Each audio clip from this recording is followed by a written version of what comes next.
Question? Whether or not you had a question? I don't know how to answer. So for like 95, I did it, and then I looked in the back of the book, and then they rounded up the standard deviation. Like it was 2.8, and they put it up to 3, and that's how they solved the problem.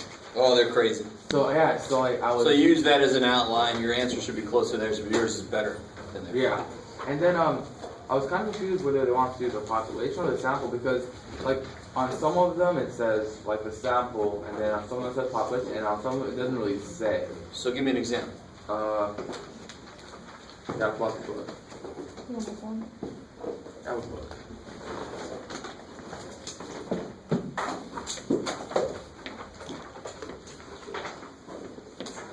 Alright, so while he's getting set, anything else from homework?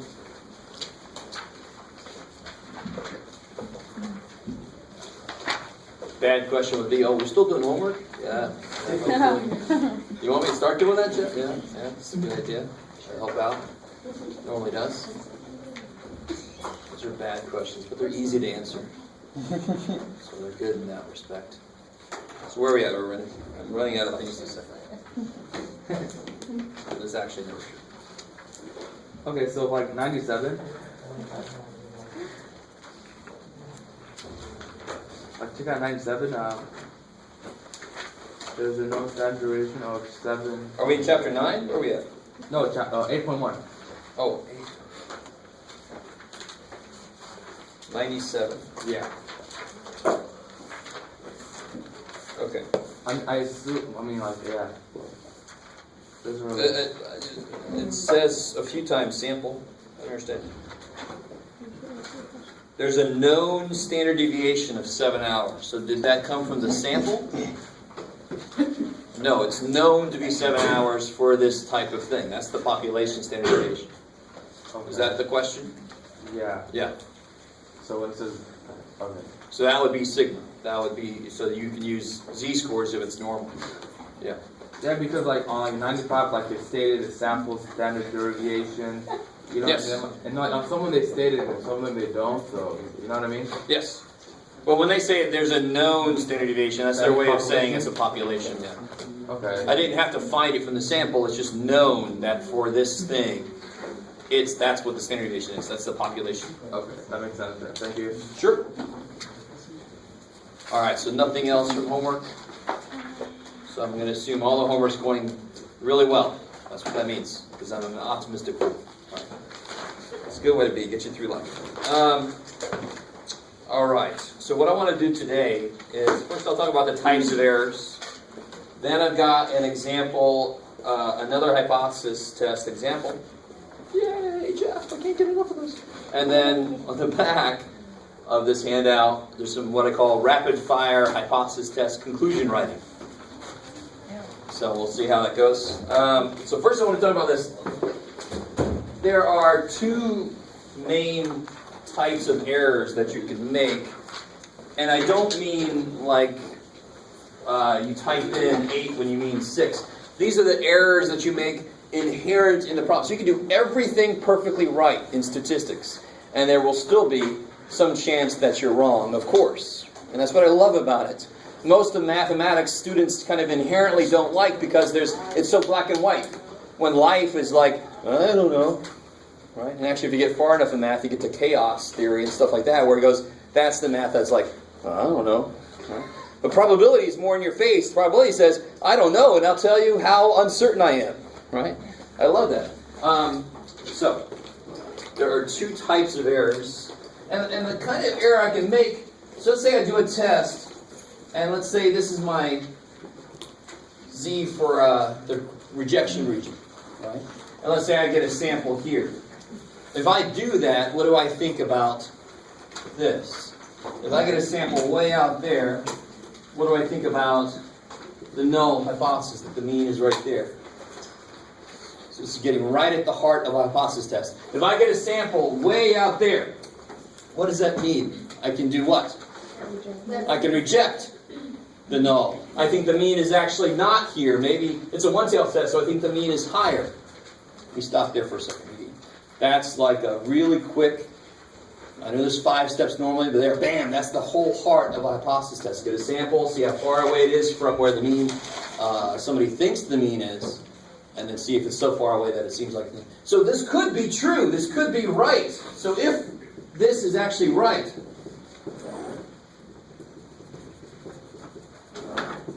if this is actually correct, and I say reject the null, so I think it's wrong, that's an error. I've made a mistake. But this is a mistake that I can live with, because that's real life. In real life, we normally don't know. So statistics says there's a chance you'll be wrong. So this is what's called a type 1 error. A type 1 error is when you reject a true null. So the null is actually true. The mean actually is here. But I just happen to get a sample that's so far away that it looks like the mean actually isn't there.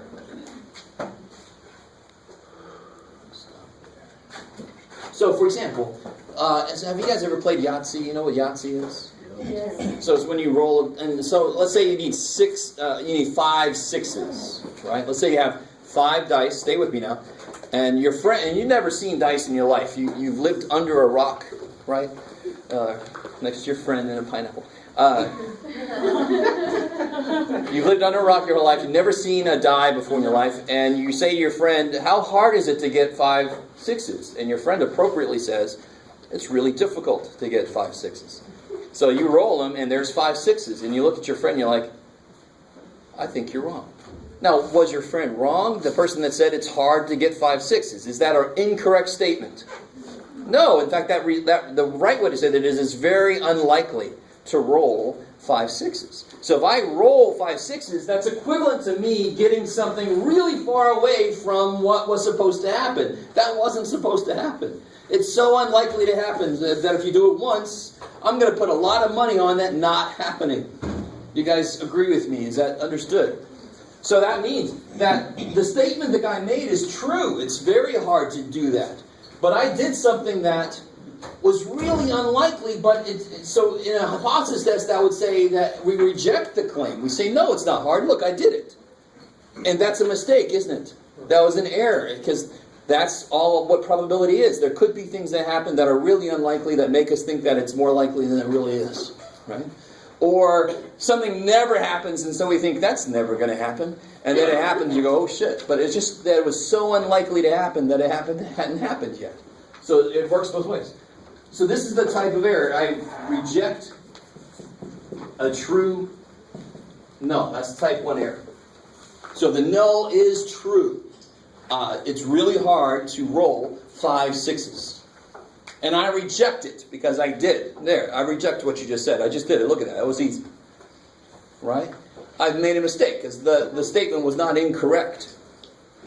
Yes, ma'am? So would it always be the null? Yes, because what do we always do? We reject a null or we fail to reject a null. So the 2 errors are related to those 2 things. So the first error is if we reject a null, when would it be a mistake? When the null actually is true. So what's the other thing you can do with a null? I can do what? I can reject it, or I can... Support it. I never support it. You don't support Fail to reject. I never not support it. You gotta love that. You fail to reject it, exactly. You either reject it, or you fail to reject it. Right? And this is equivalent to... Now listen, you guys, I totally understand. You're all like, let's keep math and English apart, Jeff. I'm on that movement. Math is hard enough. And this is kind of like where they come together a little bit. Oh shit. But you can never prove that a mean or something equals something using a sample. You just can't. Because I know the sample is probably not going to be the right mean, or whatever it is that I'm measuring. Do you guys understand? So this is why I reject it. It looks like it's wrong. Or I fail to reject it. I can't say it's right. I can never say that. Because I can't prove that it equals something.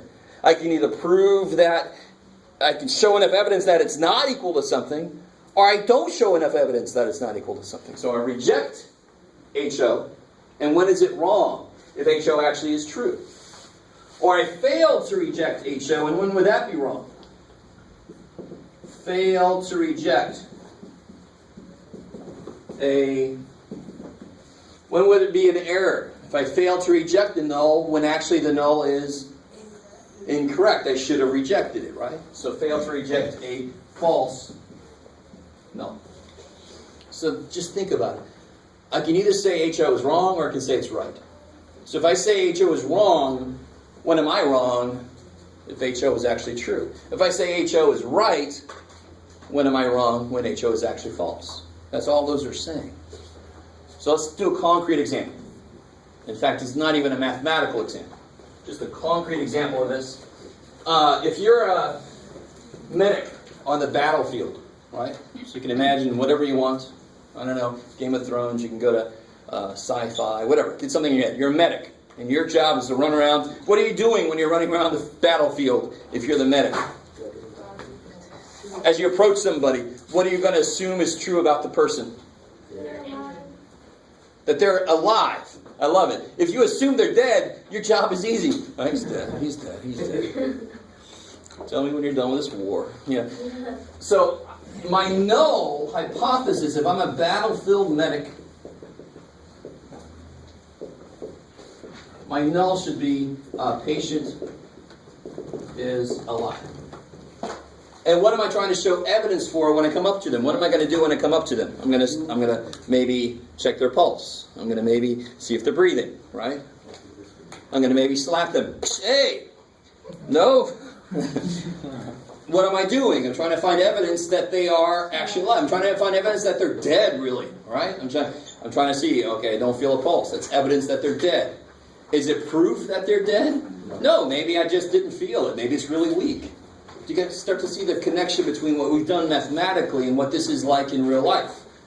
So H1, the alternate hypothesis is patient is dead. Dead. All right. Now you could argue that these could be turned around, but to me it's like if my null is they're dead, I'm just not going to do it.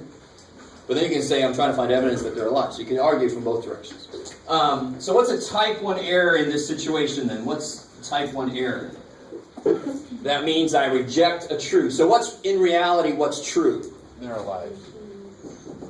The patient is actually alive, because this type of error is when the H naught is true. So the patient really is alive, and I think what? But I think they're dead.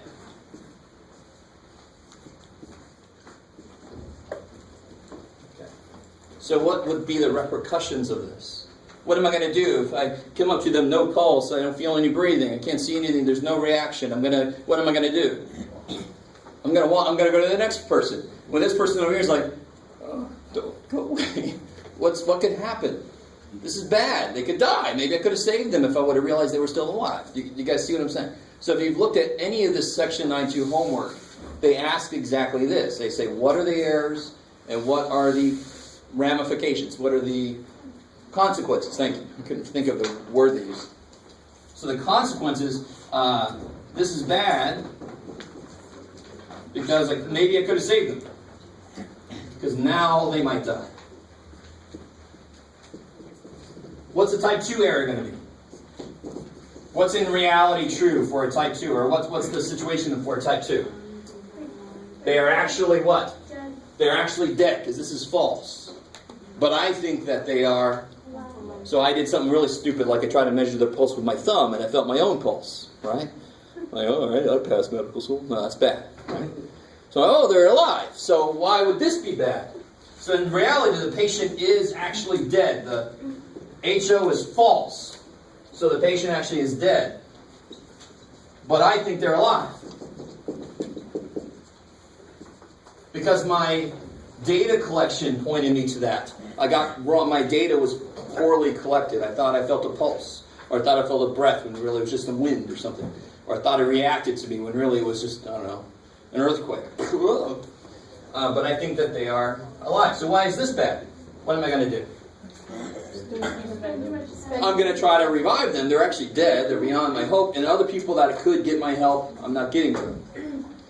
All right, I like it. You guys kind of with me? So I know this is kind of this is non-mathematical, and this is kind of an extreme situation, but I wanted to show you something. I mean, the medical field is rife with hypotheses and errors that are made, and people try to show blame, but in reality, what the hell can you do? Holy shit, right? Mistakes will be made. We are human. Right? So these just enumerate what the types of mistakes are that I can make in this situation. So the null could be true. And if I think it's false, that's a mistake. The no could be false, and if I think it's true, that's a mistake.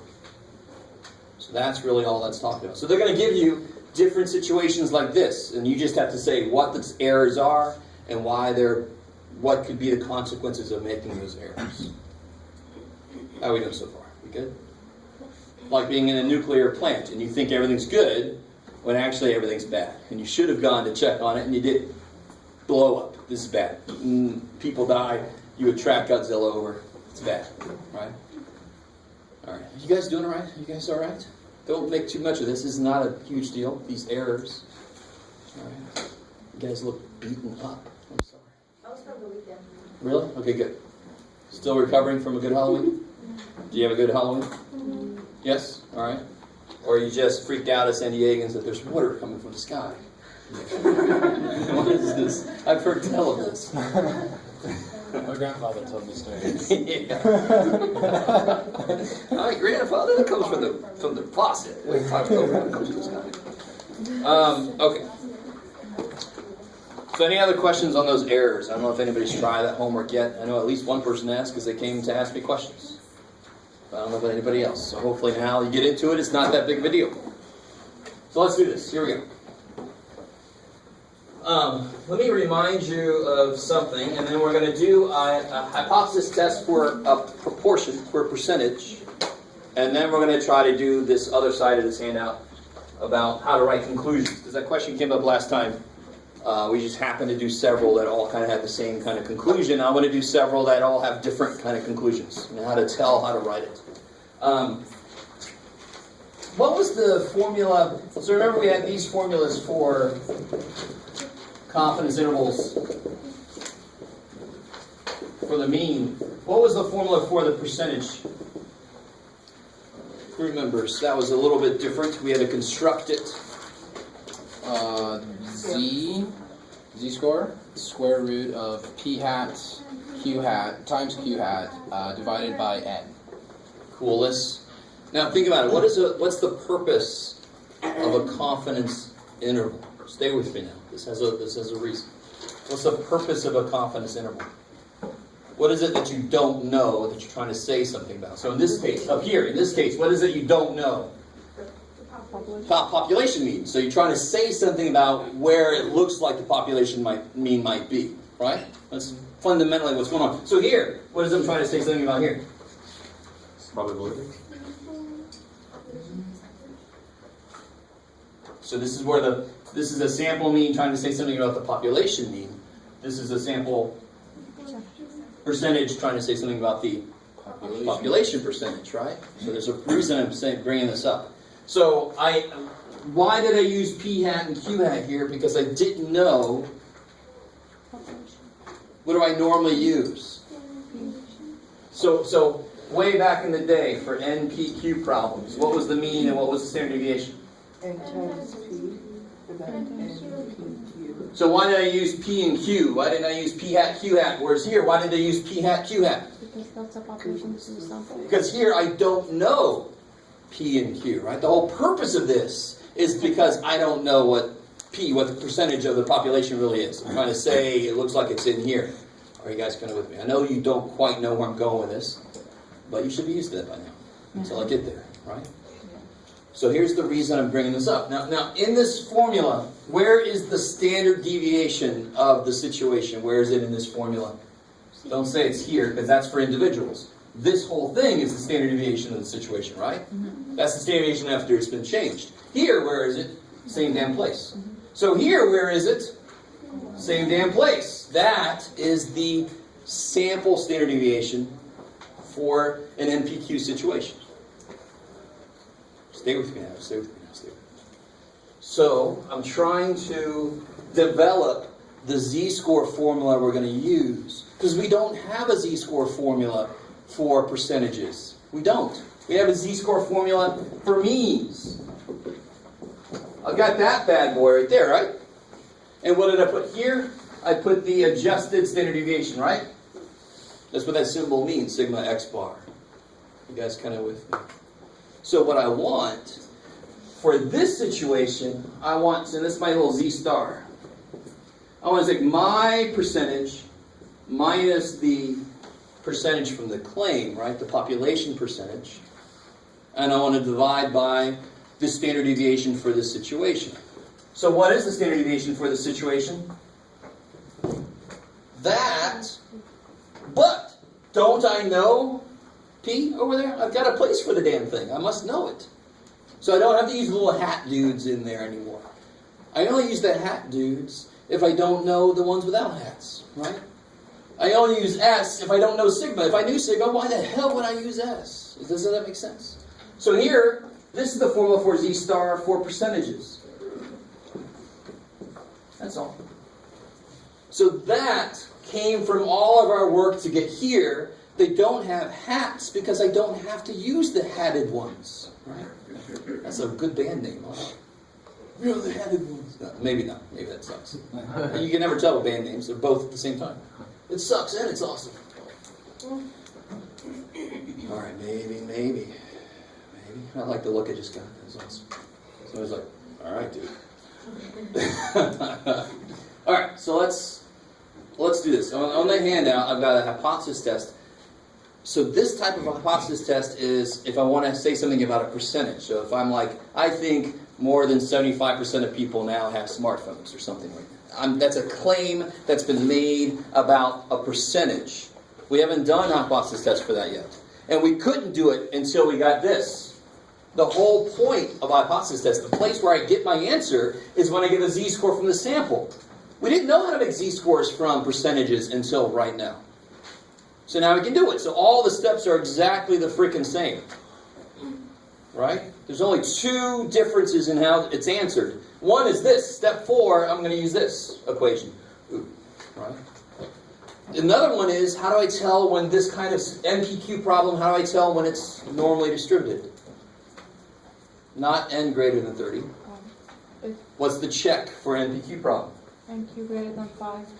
Yeah, NP greater than 5, NQ greater than 5. So step 2 is going to be a little different, because you can't just say the sample's more than 30. No, it's not good enough. You got to check NP and NQ. And step 4 is going to be a little bit different. You still calculate Z star, but you got to use the formula that actually has percentages in it. Right? Doesn't that make sense? If my whole thing is about percentages, I better use the formula that has percentages in it. I like it. All right, so let's do this. We're going to do this one together. Oh, we're rolling this dude up.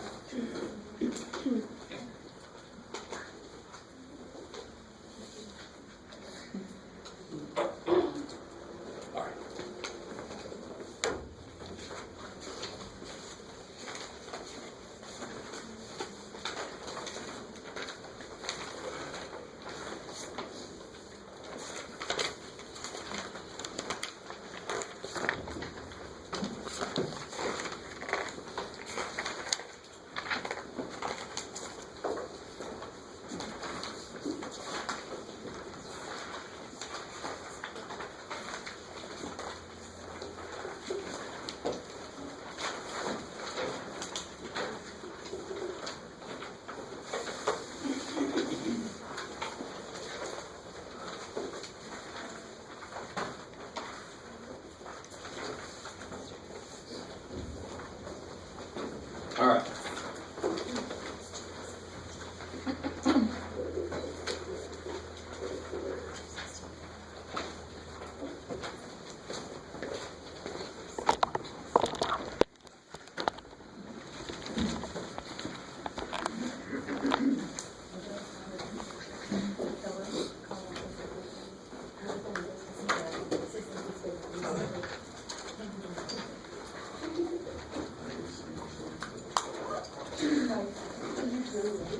All right. All right.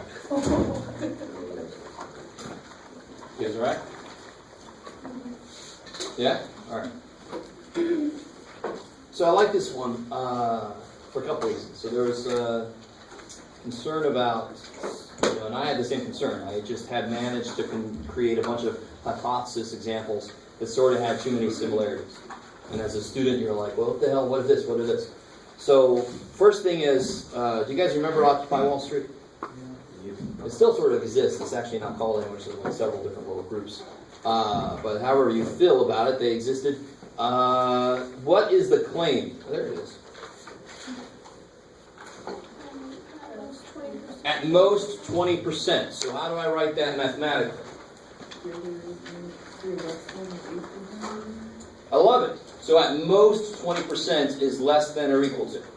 It could equal 20%. That would be at most 20. So how do I write that exactly? No? No. This is a claim about a percentage. Yeah. P. Oh. Less than or equal to 0.20.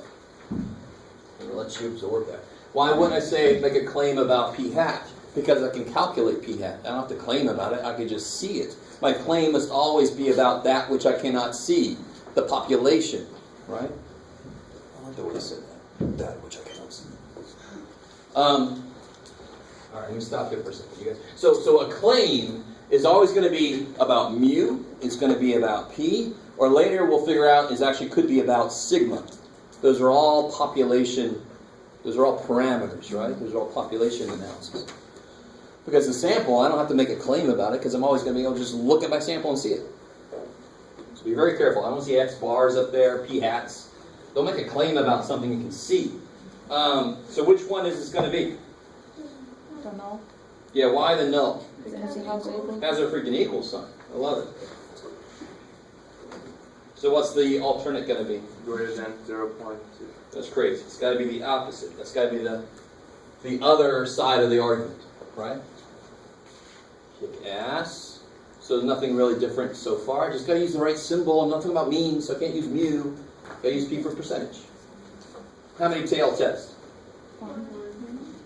Good. One tail. Where will it be? On the left. What's H1 say? Do we always base it off Totally. All right. I'm going to continue to say that. So you guys might realize I've said it several times. H1 always sets up where a rejection region is going to be. The claim does not do that. H1 does. Because HO has the equal sign in it. I can't prove that something equals something. H1 never has an equal sign. I can show evidence that something's bigger than something, not equal to something less. I can totally. That's why H1 sets up the rejection region. So it's be on the right side. Beautiful. So it's greater than, so I got to be way up here. So I wanted that's going to be one tail up there. Kick ass. Notice the part B. I try to be kind of nice about this nowadays. I don't know if you guys remember this about NPQ problems. What was really nice with NPQ problems? Why is there not 4 confidence interval equations? Like there's 2 for the means. Why is there only 1 for percentage? Because we don't use. Because I can only use Z-scores with them, or nothing. I can't use T-scores with percentage. That's beautiful. So can we use Z-scores? What I check? Yes. All right, check this. Those of you at home, we check NP and NQ. So NP, what's NP? What's N? 996. 996. What's P? 0.2, kick ass.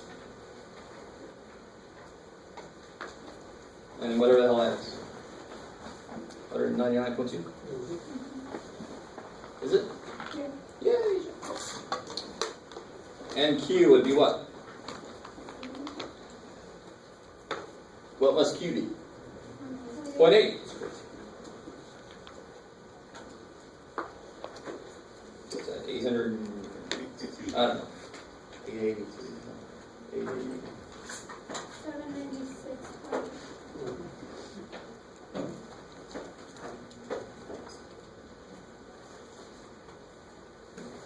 Yeah, good. All right. How are we doing so far? And both of those are what? No. Greater than 5. So this distribution that this sample lives on, if I plotted all of the possible samples of size 996, it would be what? Good. Normally enough. So then, can we use Z-scores? Yes, thank God. If it wasn't normally enough, what would we do then? You wouldn't do a damn thing. You'd say, I can't do this problem, Jeff. Nah. You probably should still do it, just in case you miss something. But you can say, it looks like I should be able to do this, and then I do it anyway, because you said to. You guys understand what's going on so far? So normally back in the other hypothesis test, here we just said it's greater than 30, or it said it was normal, and then we talked about which standard deviation I do, because there's two options. Here there's only one option. Either it is normal, and I do it with z-scores, or it ain't normal, and I don't do it. Okay, cool. Alright. So take a minute and do part C if you haven't done it yet.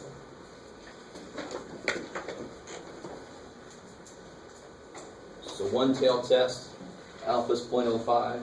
I can use z-scores.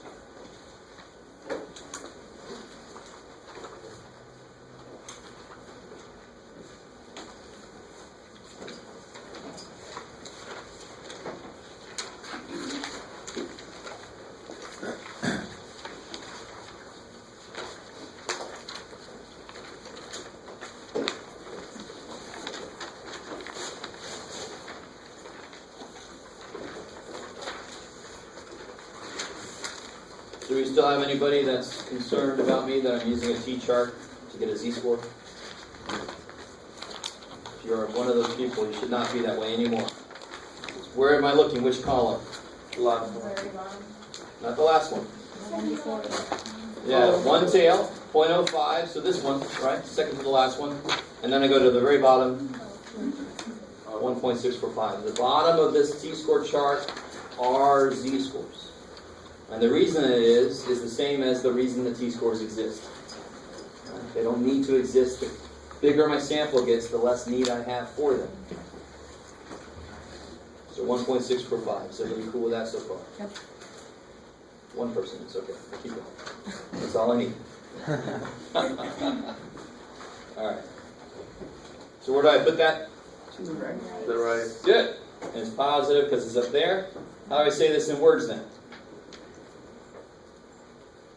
Use your words. The Z star is how related to 1.645. It's got to be greater. We can do what? We can Reject The no. the null. Support it. Bless you.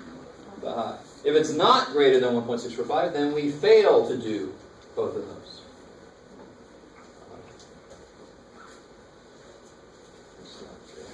Yes, ma'am. So level of significance just means alpha. I like it, exactly. So level of significance is another name for the alpha. Yes. And sometimes we use LOS for that. Right. Laughing outside of the elevator. Alright. Part D. So now I've set up what far enough away is. And now I go see how far away I got.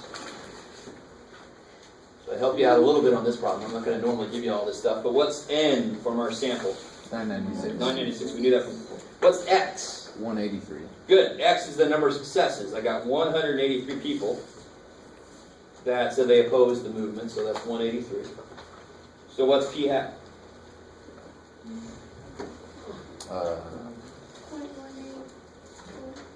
0.184? Is that what you guys got?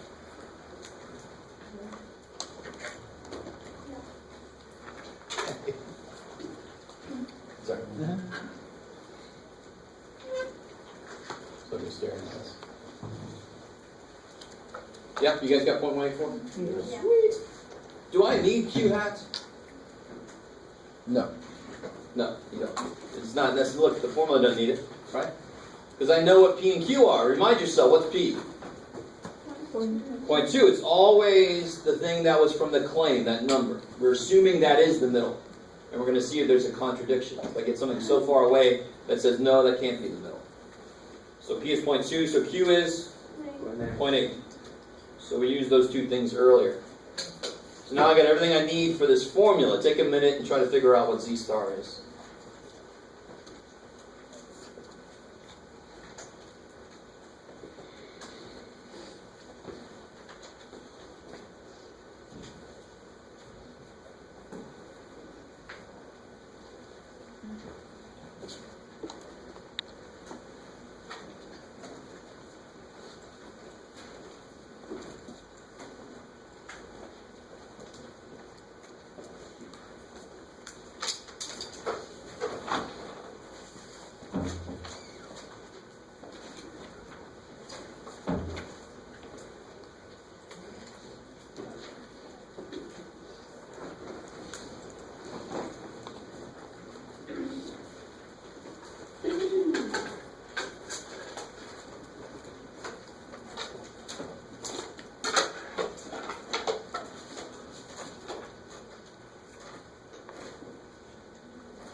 This really sucks if you're not careful with parentheses. If you have the newer calculator, just make sure the square root sign goes over the whole 0.2 times 0.8 divided by 996. If you have an older calculator, make sure you don't close a parenthesis until the end. Alright, so I would actually put it in like that. 0.2 times 0.8 divided by 996, close parenthesis.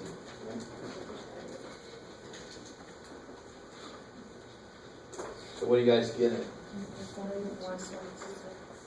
Sounds about right. Negative 1.26? Yeah. And you can see real quick, 18.4%. That was our p hat.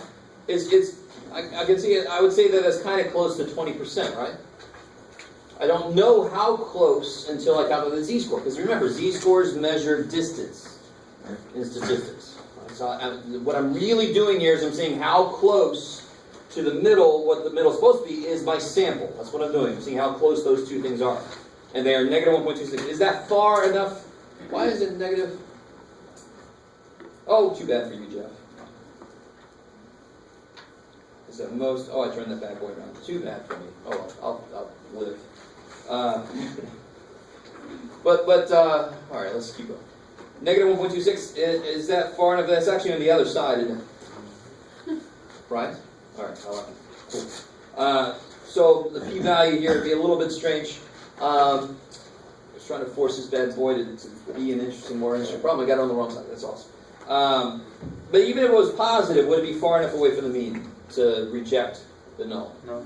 No. So what have we done here? Did we reject it or not? Or did we fail? We failed. So we failed to reject the null. Failed to support H1. So that's like our little quick answer we can give that's not good enough for the next step. Yes, ma'am. So I have a question actually in the part A now that I'm looking at it. So point 20, when you're looking at where that goes, if I'm saying the claim is less than or equal to point 20, like how did you know that it was on that side? How come? No. Look at H1. H1 always tells me the rejection region. What's H1 say? But where's point 20 on the thing? Right there.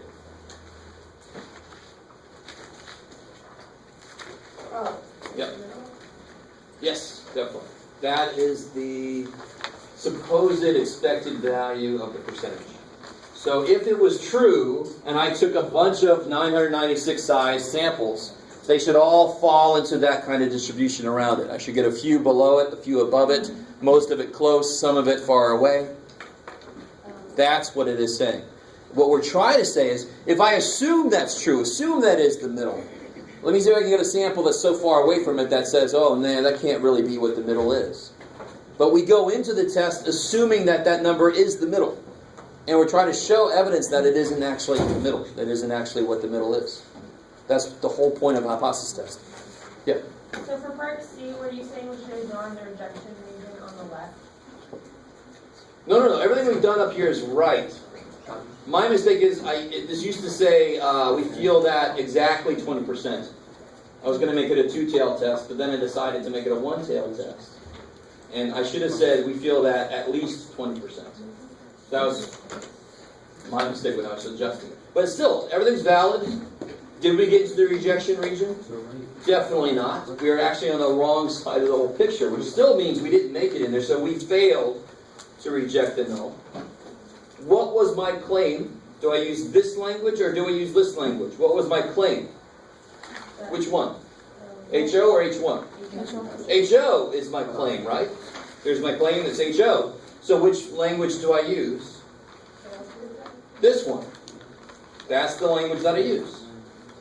So the claim sets up your hypothesis test at the beginning of a test.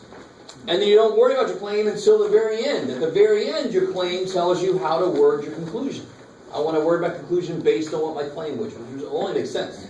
Was I right or was I wrong? I want to word it based on my claim. So I use exactly this type of language. So we have failed. So we have, did we find evidence or not? We failed. So did we find evidence or not? No. We have not found sufficient evidence to do what? Good. So we're using this language. Why am I using this language and not the support language? Because the claim was HO. That's it. Nothing ambiguous there, nothing weird. That's the language I use because the claim was HO. I use this language. We have not found sufficient evidence to reject the claim that what? 20% of Americans impose constitutional laws. No, that at most 20%. Yeah, I think maybe that's what you said. Claim that at most 20% of Americans opposed Occupy Wall Street. So what's really funny is, if you believe in something, you should try to disprove it. That's actually what you should do. But so few of us do that. What we normally do is we find a news channel that supports our view, and then we watch that. And then it just reinforces. But you should try to disprove it, because if you can't disprove it, so if we felt that it was at most 20%, what we actually just did was we tried to disprove it. And we couldn't. So we're actually happy we failed. We're happy, because that didn't disprove what we thought was true. So don't get all freaked out about the wording. The test doesn't care how you feel. The test does what it does. We go, oh, the test failed, but we're happy, because that's how we felt. We don't want to reject that claim, because that was our claim. So we're okay with it. Maybe I didn't need to say all that. I don't know. All right. Maybe. So why did we fail to reject? Because our Z star was where? It wasn't where? It wasn't in the rejection region. So we failed to reject the null, which means we failed to support the H1. If I can't say HO is wrong, I can't say H1 is right.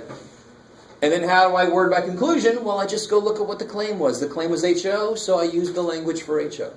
If the claim was H1, I would have used the support language for H1. All right.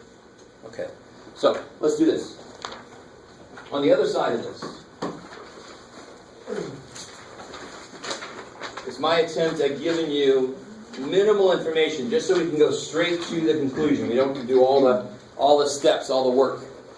So let's do number one together, and then I'm going to let you guys try to finish out. I just want to make sure everybody understands what's going on. My claim is greater than 3.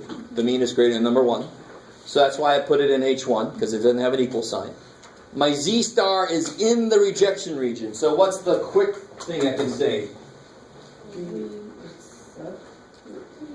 Never accept anything. You reject, fail to reject. You support, fail to support.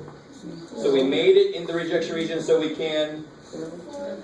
We made it in to the rejection region, so we reject the... What's happening?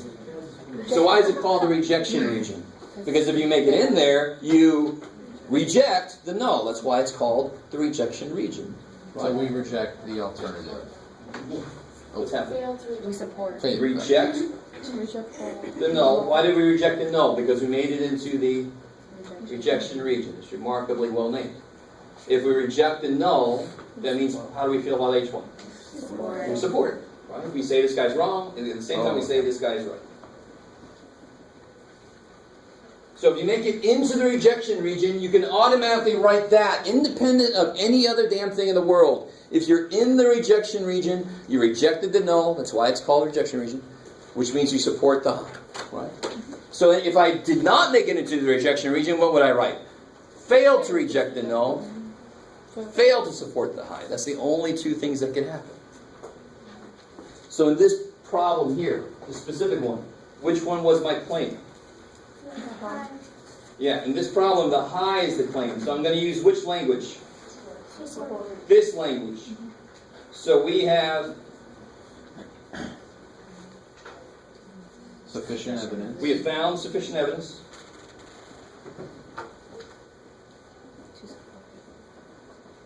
to support the claim. Good. I didn't give you any physical stuff, but you can still write support the claim that what? That the mean is greater than 3. All right. Let's do one more together.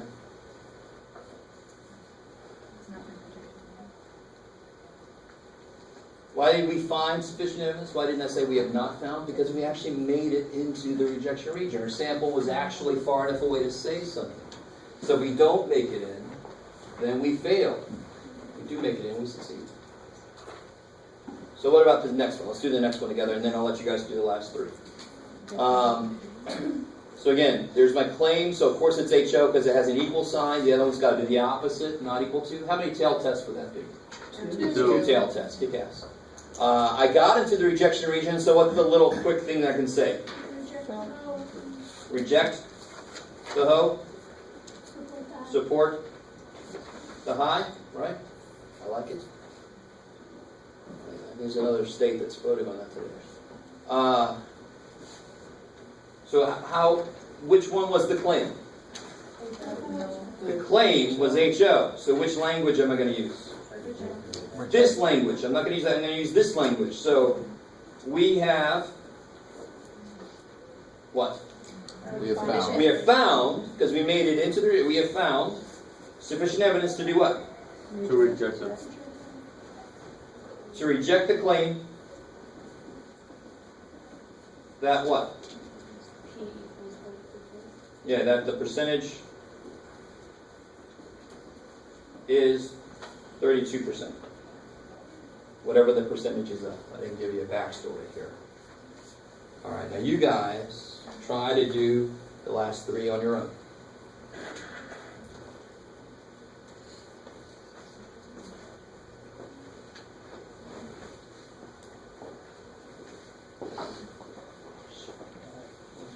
Oh no! Alright. That's my beautiful. Yeah, okay. Everybody else is good? My printer was really. One of my students can attest to that. The printer loves to mess with me all it can.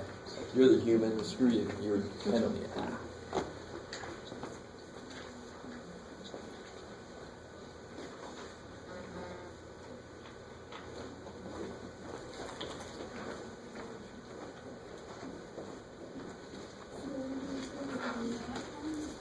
Not in the rejection.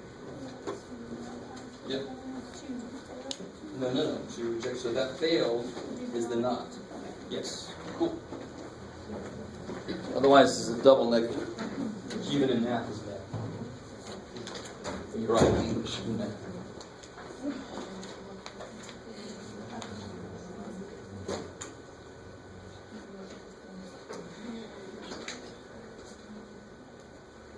Feel free to check with others near you if you want. That's cool. It's not a quiz or anything.